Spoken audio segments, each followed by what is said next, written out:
The Beale Ciphers are a famous old mystery. People have tried to crack them for a very long time. It's about hidden treasure, gold, silver, and jewels. Thomas Beale supposedly hid it in the early 1800s. He left behind 3 coded messages, one of them tells where the treasure is. Another tells what's in it. The last one names the people who should get it. But only one cipher was ever solved. The other 2 are still a secret. This is a really tough problem for humans. It's just too big and too messy. But computers are good at big, messy problems. And today, we have artificial intelligence, AI. AI can do things old computers couldn't. It can look for patterns.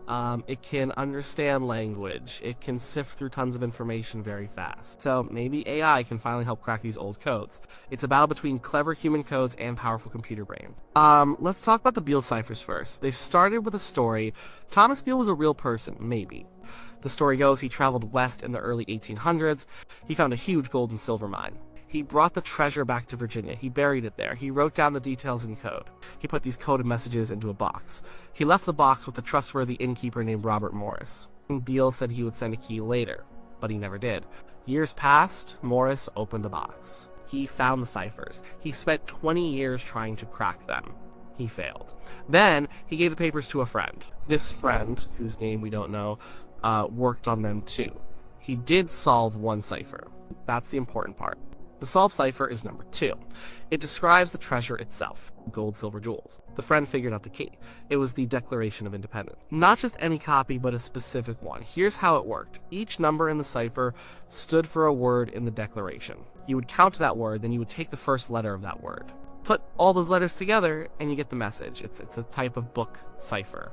This was a huge breakthrough. It showed the codes were real, it showed they were book ciphers, and it gave us a hint about how they worked. But then things got stuck again. Cipher 1 and Cipher 3 remain unsolved. Cipher 1 is supposed to tell where the treasure is. Cipher, 3 names, the heirs. The Declaration of Independence key did not work for these 2 ciphers. This is the biggest problem. Why didn't it work? There are a few ideas. Maybe Beale used a different book for the other ciphers. Maybe he used a different method. Maybe the Declaration was a one-off. Maybe there were errors when the codes were copied by hand over the years. We just don't know. This uncertainty makes it incredibly hard to solve. For a long time, codebreakers tried to use the same logic. They looked at other famous books from that time. The Bible was a popular choice. Old history books, law books. They tried to apply the Declaration of Independence method to these books. Take the numbers, count to the word, take the first letter, but nothing worked. Or at least, nothing produced a clear, sensible message. This is where traditional methods hit a wall. And human brains are great at spotting patterns, but we can only hold so much information.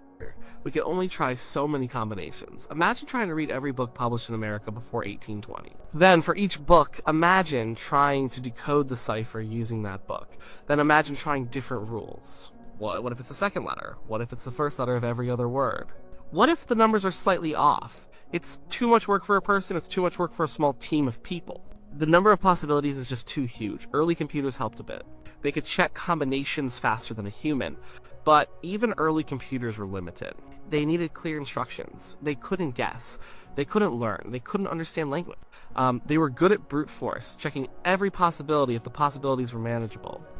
But for the Beale ciphers, the possibilities are not manageable without some clever filtering. You can't just tell a computer, try every book ever written. That's a practically infinite task. You need a smarter way to search. This is where AI comes in. AI isn't magic. It's not a person. It's a set of advanced computer programs that uses data to learn. It finds patterns that humans might miss. It can process vast amounts of information very quickly. And it can do it in a smart way, not just brute force. It can make educated guesses based on what it has learned. Think about how AI can help. First, AI can deal with the sheer scale of the problem. We need to find the right key book. This could be any book published before 1822, maybe even later. It could be a very common book, it could be an obscure one.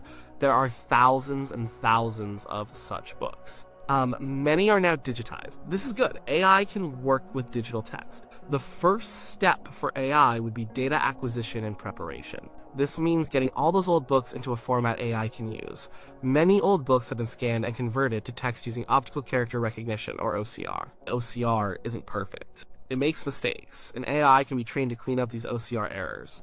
It can correct typos, it can standardize the text. For example, it can remove all punctuation. It can make all letters lowercase. This makes it easier to compare and use the texts. It creates a giant library of potential keybooks. This library is the fuel for the AI's search. Next, AI can help with identifying candidate keybooks. This is about narrowing down the search. Instead of trying every book, AI can try to figure out which books are most likely to be the key. One way is through similarity search. We know Cipher 2 used the Declaration of Independence. That's a specific kind of text. It's a formal document. It's well known. AI can analyze the structure and style of the declaration. Then it can look for other books in its giant library that are similar in structure or style. Maybe Beale used another historical document, or a legal text, or a religious text. And AI can compare books based on things like sentence length, word complexity, common phrases, even the overall feel of the writing. This is much more advanced than just keyword searching.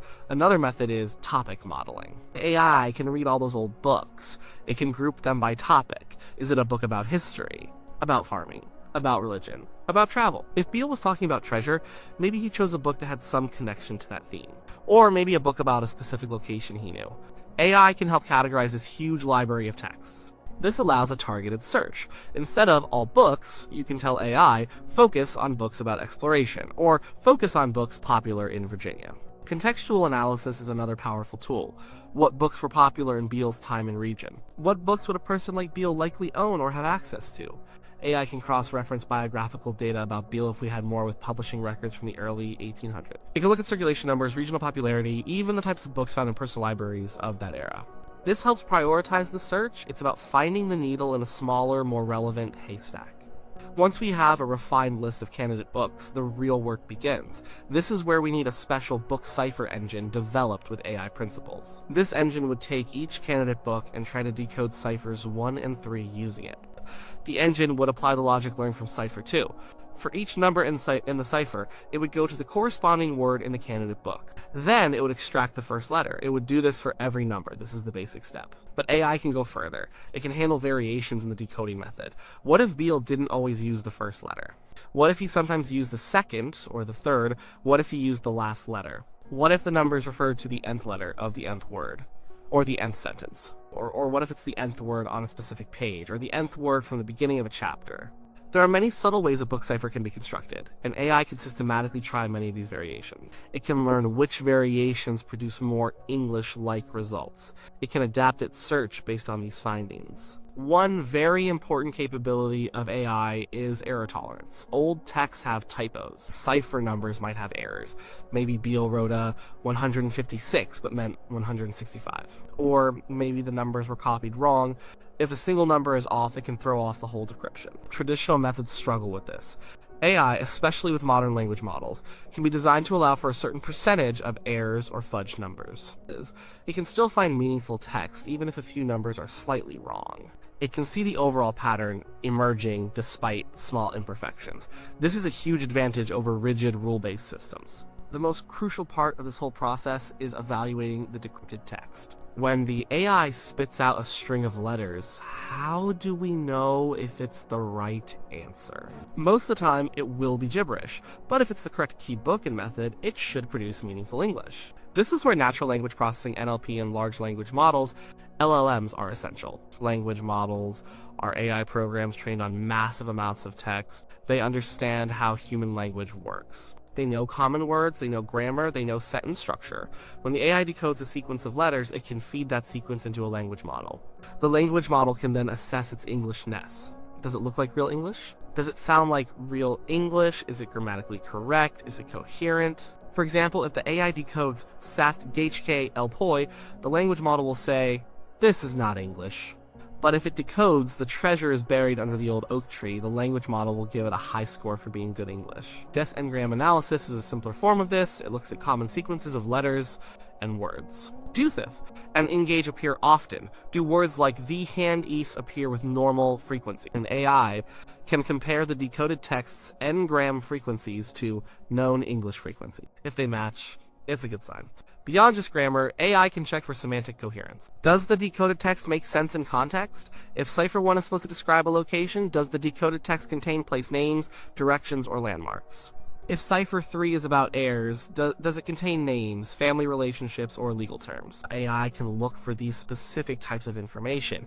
It can flag texts that seem to be about the right topic.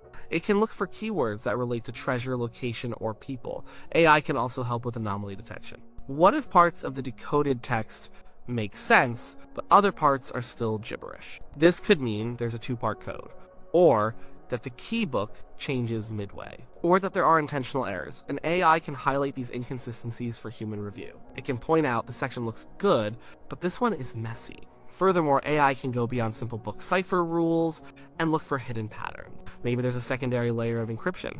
After decoding the first layer, the resulting text might still be slightly scrambled. For example, maybe every third letter needs to be shifted by one. AI can apply statistical analysis to the decoded but still odd text. It can look for non-randomness that suggests another layer of code. It can test for common cryptographic techniques like Caesar shifts, Vigenère ciphers, or simple transpositions. This is where advanced machine learning models can be trained to recognize various types of encoded text, even if the encoding method is unknown. Another area is cross-referencing ciphers. Are there any shared patterns or relationships between Cipher 1 and Cipher 3? Could a common phrase or unique number sequence appear in both? What about a subtle link to the already cracked Cipher 2? Maybe the page number of the key book for Cipher 1 relates to a number in Cipher 2. AI can search for these kinds of hidden connections across all three cipher texts, looking for correlations that a human would be hard-pressed to spot manually across such long number sequences. However, we need to be realistic. AI isn't a silver bullet. There are big challenges. One major challenge is the ground truth problem. In most AI tasks, we have examples of correct answers. For instance, when teaching an AI to recognize cats, you show it many pictures of cats and label them cat. We don't have a correct answer for Beale Ciphers 1 and 3. We don't know what the decoded message should look like. This makes it hard to train an AI in the traditional sense. It's more like unsupervised learning, where the AI is looking for patterns without knowing the target. Third, it must generate many plausible candidates, and then we, the humans, have to judge if they are correct. The computational cost is still huge. Even with AI's intelligence, the number of permutations, different books, different editions, different decoding rules, error tolerances, is vast. Running these complex AI models on every single possibility for every potential book will require significant computing power and time. It's not just a quick search, it's a massive distributed computational effort. Ambiguity and false positives are also a problem. AI might find many plausible decryptions that aren't the real one. Random strings of letters can sometimes coincidentally form short, sensible phrases. How do you tell if a decoded message is truly meaningful and not just a statistical fluke? If the AI says here are 50,000 possibilities that look like English, a human still has to sort through them. The quality of the Englishness check becomes paramount here. It needs to be very good at discerning truly coherent text from lucky coincidences. And then there's human intuition. AI is good at systematic searching and pattern recognition. But sometimes cracking a code requires a creative leap.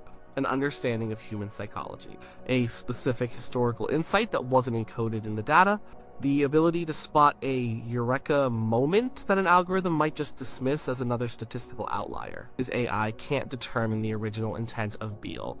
Was he trying to trick people? Was he being straightforward? AI can only process the data it's given. It can't read minds or guess motivations. Finally, there's the enduring question, what if it's all a hoax? AI cannot determine if the ciphers are fake. It can only process them as if they are real. If the ciphers are a clever fake designed to appear solvable but aren't, then AI will simply churn out gibberish or plausible but wrong answers forever. But even in that scenario, the process of applying AI to such a problem teaches us a lot about AI's capabilities and limitations. So it's really about a human-AI partnership. Like, AI isn't going to sit down, sip coffee, and magically decode the Beale ciphers on its own. It's a powerful tool, a super sleuth that can do the grunt work. Humans still define the problem. We prepare the initial data. We guide the AI's search. We interpret its results. The AI can sift through billions of combinations and present a much smaller, more manageable set of likely candidates. It can say, hi, these 10 books using these 5 rules produce text that looks very much like English and talks about treasure. Then, a human codebreaker can take those promising leads and apply their unique insights. They can bring historical knowledge, linguistic understanding, and that spark of intuition to the final verification. The AI provides the raw, processed information, and the human provides the wisdom and context. The AI offers new hope for a very old, stubborn mystery. It dramatically expands our ability to search and analyze. It can look for patterns and meanings in ways that were impossible just a few years ago. It can handle the complexity, the errors, and the sheer volume of data involved in the Beale ciphers. It's a complex, very long-shot problem, but AI is uniquely suited for this kind of challenge. It pushes the boundaries of what computers can do in cryptanalysis. Even if AI doesn't crack it, the process of trying would be a fascinating test of its limits and capabilities. It would teach us more about how these systems can operate in real-world, messy, historical problems, and the allure of the treasure will remain. But with AI, the chances of solving one of the world's most famous unsolved ciphers definitely get a significant boost.